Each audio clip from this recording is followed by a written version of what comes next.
Merci d'être venu en si grand nombre. Bon, c'est déjà ça, on fera avec. Peut-être que d'autres viendront un peu plus tard. C'est vrai que la pluie ne nous aide pas beaucoup. Alors je vais faire une petite introduction sur le pourquoi de la mobilisation, récapituler certaines choses et puis d'autres camarades interviendront, représentants des différentes UL ici présentes, différentes UL de Boucau-Tarnos, de l'UL de Dax, la CGT Éducation, entre autres.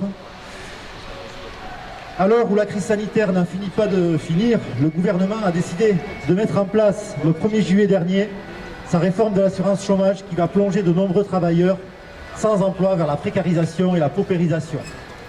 Après s'être attaqué aux chômeurs, il a décidé de relancer la réforme des régimes de retraite dont le seul but est de placer les retraités dans un carcan budgétaire fixé en fonction du PIB national, produit intérieur brut. Si une telle réforme aboutissait, les retraités verraient leur pension fluctuer en fonction des aléas financiers. Une crise comme celle que nous connaissons actuellement induirait automatiquement une réduction des pensions versées. Et il ne faut pas que les retraités se croient à l'abri, car la réforme induit des conséquences en termes de baisse de pouvoir d'achat directement pour leur pension. Que dire de la gestion actuelle de la crise sanitaire, avec la mise en place d'un pass sanitaire qui n'a d'autre vocation que de culpabiliser celles et ceux qui ne sont pas vaccinés, alors que dans le même temps, le gouvernement continue de fermer des lits d'hôpitaux à tour de bras. Sur les 20 dernières années, c'est plus de 100 000 lits d'hôpitaux qui ont été fermés. Pas un mot là-dessus. Après le crash social, c'est le crash sanitaire. Le capital poursuit son offensive contre les droits des travailleurs dans le cadre de l'accumulation des profits au mépris de la vie sur terre et de l'environnement.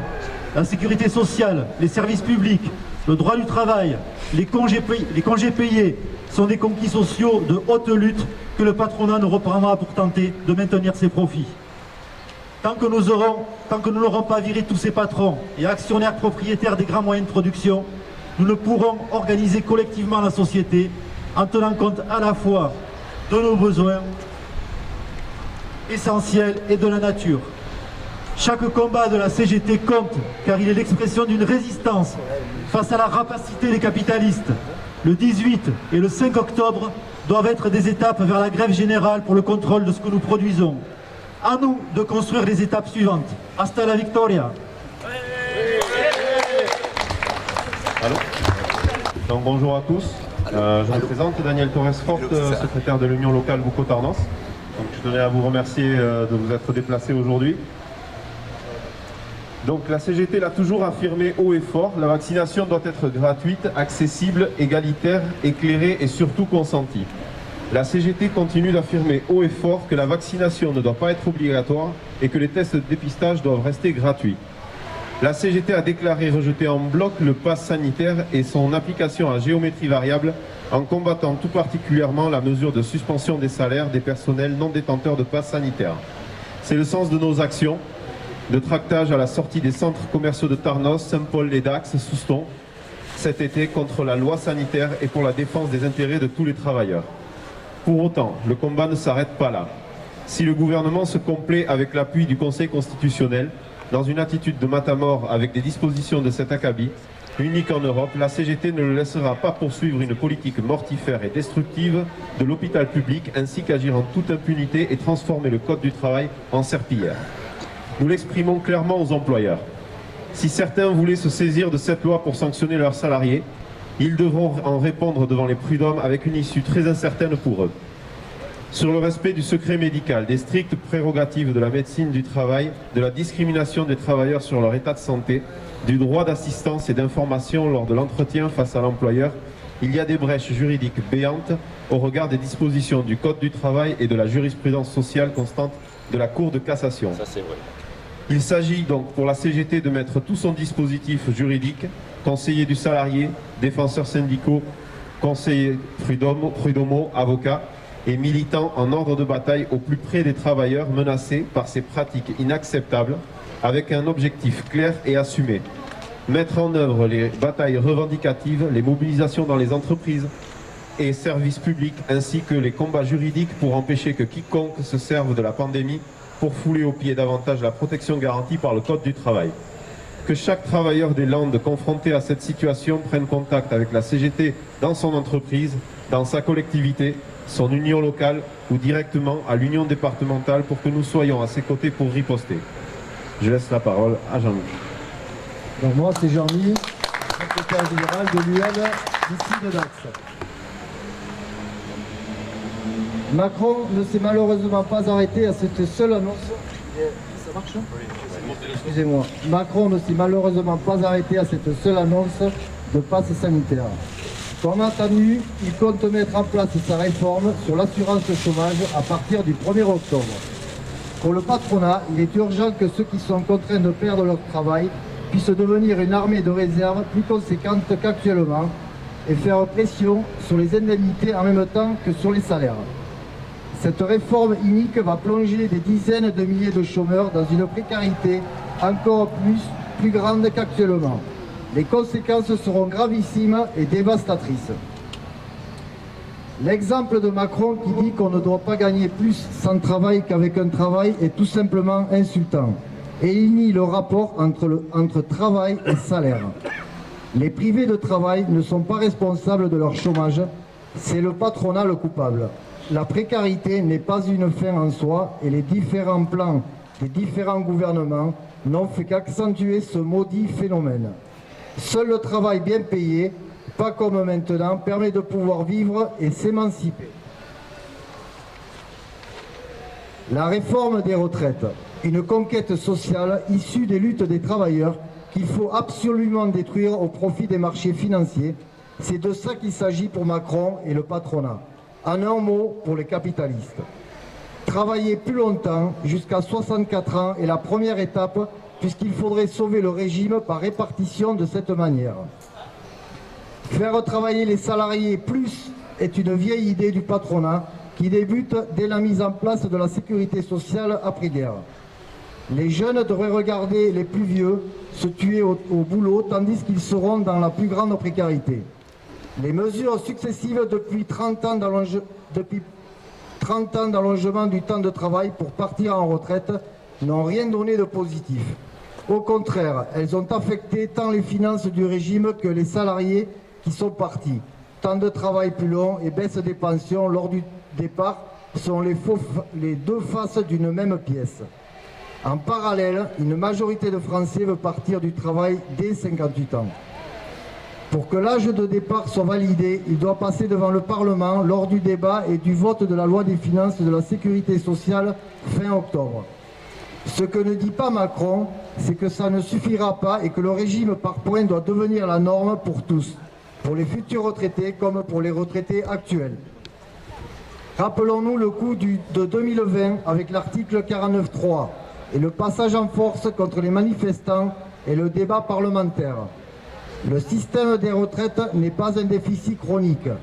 Il est plombé par les exonérations de cotisation d'une grande partie de salaire, le sous-emploi, le chômage de masse, la faiblesse des salaires et des cotisations quand elles existent. Ce système d'exploitation capitaliste, la mondialisation, l'économie de marché et notre appartenance dogmatique à l'Union européenne et à ses règles ultralibérales font de notre époque une des pires depuis presque 70 ans. Nous vivons depuis 40 ans dans une spirale régressive qui a vu les droits des travailleurs reculer au profit du camp d'en face. Nos conquis s'effondrent les uns après les autres sous le rouleau compresseur capitaliste avec des moyens financiers, politiques et médiatiques que nous n'avons pas et nous n'avons jamais eu et que nous n'aurons probablement jamais. Pour autant, nous avons des atouts. La force par le nombre, la force de conviction, le pouvoir de bloquer l'économie, la conviction qu'un autre modèle social et économique est possible et réalisable, la prise de contrôle des moyens de production, des services et des services publics, et enfin la volonté de se sortir de ces situations individuelles et de travailler pour l'intérêt général et le collectif. Pour cela, il suffirait d'ouvrir les débats, d'argumenter, de convaincre, et le champ des possibles pourrait s'entrevoir. Il y a un espoir, saisissons-le. La CGT a pour devise la double besogne, s'occuper du carreau cassé, de la feuille de paye et le changement de société. Pour cela, nous avons des revendications qui changent radicalement notre vision de voir l'avenir, qui donneront des perspectives pour un monde meilleur. Macron nous a annoncé des mesures qui mécontentent une très grande partie des travailleurs. Nous devons nous mobiliser tous ensemble pour lui montrer, comme au patronat, que nous ne sommes pas des moutons, mais bien des loups en meute. Il a dit que nous étions en guerre. Rentrons en résistance. Il en est de notre avenir et de celui de nos enfants. Ne laissons pas ce combat aux générations futures. Il sera trop tard. Prenons nos responsabilités maintenant. Tous ensemble, rejoignons les travailleurs de l'éducation nationale en grève et manifestation le 23 septembre à Mont-de-Marsan. Tous ensemble, participons activement et par la grève à la journée d'action interprofessionnelle contre les régressions sociales, contre les attaques et la destruction de notre système de protection sociale, de santé et de chômage mise en œuvre par le gouvernement. Tous ensemble en manifestation dans les rues de Bayonne et de Mont-de-Marsan le 5 octobre prochain. Et la lutte continue.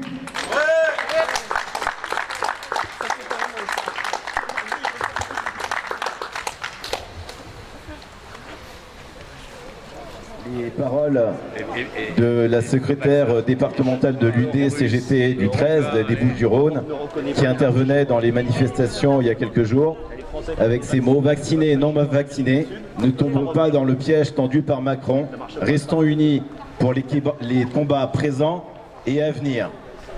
Alors, comme l'ont rappelé les camarades, nous sommes les travailleurs. Nos ennemis sont les capitalistes. Il faut les nommer. Tout ce que nous voyons dans cette crise sanitaire, c'est le fonctionnement normal du capitalisme. Aujourd'hui, pour le ministre Véran, tout va mieux. L'hôpital est sur une bonne trajectoire.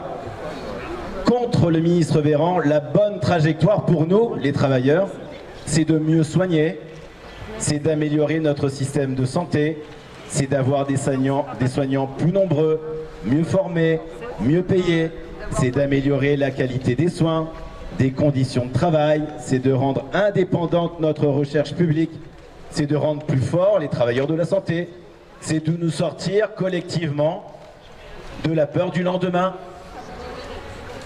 Mais pour le banquier Macron et les capitalistes, la bonne trajectoire, c'est quoi? C'est continuer à détruire l'hôpital public en pleine crise sanitaire. C'est remplacer tout un système de soins qui ne rapporte rien par un vaccin capitaliste. C'est organiser l'obsolescence programmée des médicaments qui ne rapportent rien. C'est transformer des milliards de cotisations en milliards de dividendes. C'est faire sortir la santé individuelle du secret médical. C'est enchaîner notre droit du travail à un pass sanitaire, le nouveau carnet ouvrier du 19e siècle. C'est permettre aux patrons et à l'État de nous interdire de travailler. Leur bonne trajectoire, c'est d'avoir des travailleurs à poil, des travailleurs divisés et sans repères. Ce qu'ils veulent, ce n'est pas la santé des gens, c'est être les maîtres du travail et des travailleurs. Nous, c'est nous les travailleurs organisés qui sommes à l'alternative. C'est nous qui sommes à l'origine du droit du travail. C'est nous en 18 mois. En 46-47 qui avons construit la sécurité sociale, c'est nous qui sommes à l'origine des cotisations du régime général de la Sécu, pour la retraite, pour la santé, les accidents du travail, la famille, le chômage. C'est nous qui sommes à l'origine des conventions collectives, c'est nous qui généralisons le système de la retraite des fonctionnaires pour tous les travailleurs. Pourquoi tape-t-il sur la fonction publique hospitalière? Toutes les fonctions publiques. C'est parce que c'est un modèle de progrès social et économique pour toute la société, parce que c'est un modèle de fonctionnement anticapitaliste. Pourquoi il tape sur les retraités? Parce que ce sont des travailleurs libérés du marché du travail et des patrons. Parce que leur retraite est un modèle de fonctionnement anticapitaliste. Pourquoi il tape sur les chômeurs? Pour nous persuader que le travail ne nous appartient pas. Rien ne marche dans leur capitalisme. Ni la santé, on a la preuve. Ni le travail, on a la preuve. Ni la planète Terre, on va dans le mur. Rien. Pour tout faire tenir, ils ont besoin de quoi? de plein de choses, et entre autres de la peur qui empêche de réfléchir, l'organisation de la peur pendant ces 18 mois, de la violence pour nous faire fuir depuis 18 mois et puis depuis belle lurette, et du découragement. Continuons à organiser l'unité des travailleurs, l'unité, continuons à construire l'espoir, continuons à la conquête du travail, qui a commencé depuis belle lurette, mais c'est tout récent, hein. Ça a un peu plus d'un siècle qu'on est sur le devant, c'est tout récent. Pour reprendre les paroles de Hélène Onde, secrétaire de l'Union départementale CGT des Bouches-du-Rhône, je finis, vaccinés et non vaccinés, retraités et non retraités, publics, privés, salariés, travailleurs, ne tombons pas dans le piège tendu par Macron. Pour les combats présents et à venir, restons unis. Unité!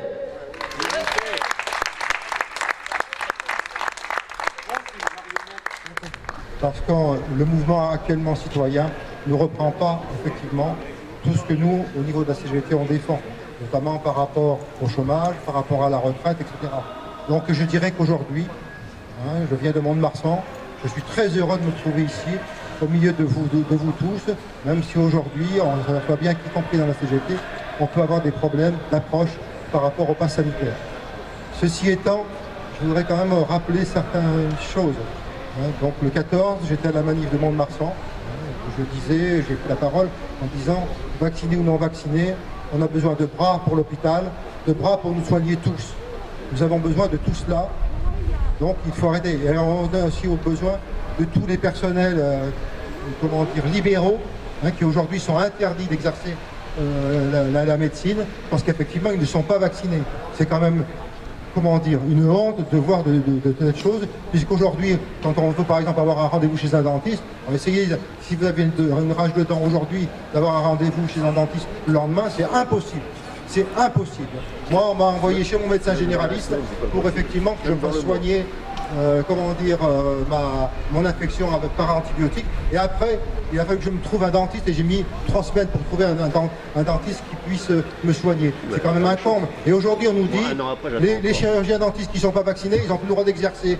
Les médecins qui ne sont pas vaccinés n'ont plus le droit d'exercer. Mais on marche sur la tête, on est des fous dans ce pays. C'est le monde de l'absurde. 300 000 apparemment, personnels de santé privés ou publics, je veux dire, ceux vont être manquants. C'est quand même un comble. Je veux dire. Et puis après, l'autre honte, c'est quand même ce pass sanitaire à l'hôpital. Depuis quand quelqu'un qui va à l'hôpital, il va pour son plaisir? Quand on va à l'hôpital, c'est pour se faire soigner. C'est pour rendre visite à des gens qui sont malades. C'est pas pour effectivement aller voir une pièce de théâtre ou aller voir un bon film. Il faut arrêter ce délire. Ce pass sanitaire à l'hôpital, c'est simplement une honte, un scandale. Moi, c'est ce que je pense. Après, moi, j'écoute ce que vient de dire le camarade, là, une grève générale. Moi, je veux bien, mais tu sais, ça fait 40 ans de militantisme que j'ai à la CGT. La grève générale, tous les 2 matins, on dit grève générale, grève générale. Sauf que la grève générale, c'est pas si simple que ça. Si effectivement il y avait un bouton rouge qui dit grève générale, on y va. Non, c'est pas comme ça que ça fonctionne. Hélas, hélas. Par contre, ce qui est important, ce qu'il faut bien comprendre, c'est qu'en fait aujourd'hui, ce qui est le plus important, c'est le travail. Parce que c'est quand même notre travail tous collectif, qui permet de nourrir ce système. Il faut savoir que quand même, actuellement, si j'ai les bons chiffres, je veux dire 86% de ce qu'on travaille vont dans la poche du capital. C'est ça la réalité. C'est-à-dire 14% sont pour nous, pour l'ensemble des travailleurs. Y compris ceux qui sont bien payés. Ça veut dire que c'est quand même une honte. Aujourd'hui, on sait par exemple que les 500 familles ont un patrimoine fin 2020 de 1000 milliards d'euros. 1000 milliards, en augmentation de 300 milliards d'euros pour la seule année 2020. Ces 300 milliards d'euros permettraient de financer les AESH de l'éducation nationale, permettraient de financer je crois 15 ans de déficit des caisses de retraite, etc. On voit bien qu'aujourd'hui le problème, c'est le partage de la richesse. Et c'est notre travail qui est le prix. Si demain on vous dit, mais avec quoi on va payer? Il faut leur répondre, c'est le travail qui paye. Parce que si on ne travaille pas, ils sont rien. Vous n'avez qu'à regarder durant toute la crise sanitaire ce qui s'est passé. Qui est-ce qui a assuré le quotidien? Les petites mains, ceux qui travaillent tous les jours, les caissières, les aides à domicile, tous ces gens-là qui effectivement faisaient de la personne. Parce que les riches, ils étaient où dans leur petite maison tranquille, à palper. Non, c'est bon, quoi. Et puis même, je veux dire, quand je vois ce truc-là, je veux dire, on nous parle de vaccination. D'accord, il ne faut pas non plus nier les bienfaits qu'a pu avoir la vaccination. Mais cette vaccination, quand même, on se pose problème. Moi, elle me pose un énorme problème à titre personnel. Je veux dire, parce que je suis pour la vaccination, sauf que je ne suis pas pour cette vaccination-là, parce qu'on n'a aucun regard, aucune analyse sur ce qui va se passer. C'est quand même un comble, et on généralise la vaccination à tout le monde, à 50 millions de personnes. Et l'autre, là, le ripple-dingue de l'Élysée, il nous dit « 50 millions de personnes, il est tout content ». Quand même, c'est un comble. On ne sait même pas ce qui va se passer. Si ça se trouve, ça peut déboucher sur une catastrophe sanitaire. On n'en sait rien. Personne n'en sait rien. Je veux dire, c'est quand même un comble de voir ça, quoi. Le dernier point, quand même, sur lequel je voudrais aborder, c'est justement la généralisation des assurances santé. Parce que avec l'ANI, donc, il y avait l'assurance santé obligatoire pour l'ensemble. Alors, assurance santé, ils appellent ça mutuelle, mutuelle pour tous. Parce que c'est bien mutuelle pour tous, ça fait solidaire. Mais l'assurance santé, c'est effectivement la casse générale de la sécurité sociale, puisque de toute façon, le salarié est, assuré en fonction du fait qu'il travaille. Et ce système-là va être généralisé à partir du 1er janvier 2022 à tous les fonctionnaires, sans exception. C'est-à-dire qu'en fait, aujourd'hui, c'est l'employeur public ou privé qui va choisir l'assureur. C'est plus nous, on n'aura pas le choix. Et en plus, ce qui est scandaleux, c'est qu'en fait, personne n'aura la même offre de soins. C'est-à-dire qu'on casse aussi l'autre aspect, la solidarité intergénérationnelle, puisque aujourd'hui, c'est lié au travail. Un retraité ne travaille pas. Il est libéré de travail, mais il ne travaille plus. Ça veut dire que les retraités vont une fois être obligés de passer à la caisse pour financer leurs propres soins. C'est un scandale. Alors qu'aujourd'hui, jusqu'à présent, moi qui suis retraité, tous les retraités qui sont ici, on a toujours été solidaires durant toute notre existence pour éduquer nos enfants, pour la solidarité vis-à-vis des anciens avec le financement des caisses de retraite, etc. C'est simplement un scandale de dire brusquement compartiment dans la société, en jeune, vieux, bien portant, mal portant.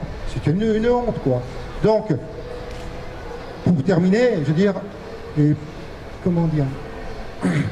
pour terminer, je dirais qu'il faut vraiment qu'on continue cette bataille. Donc, la bataille, c'est le 23, avec l'éducation nationale. Et normalement, il n'y a pas seulement l'éducation nationale, parce qu'il y a toutes les aides à domicile, etc. Bon, c'est vrai que ça va manquer de dimension, mais le 23, il y a beaucoup de monde qui sont dans l'action. Après, il y a le 1er octobre, les retraités qui descendent de nouveau dans la rue, le 5 octobre, et puis il y aura d'autres manifestations. Donc moi je vous dis effectivement, comme dit le camarade, c'est tous ensemble qu'il faut y aller, dans l'unité, tous ensemble. Parce que c'est comme ça qu'on va sortir. Et puis c'est peut-être comme ça qu'on arrivera à cette fameuse grève générale. Voilà.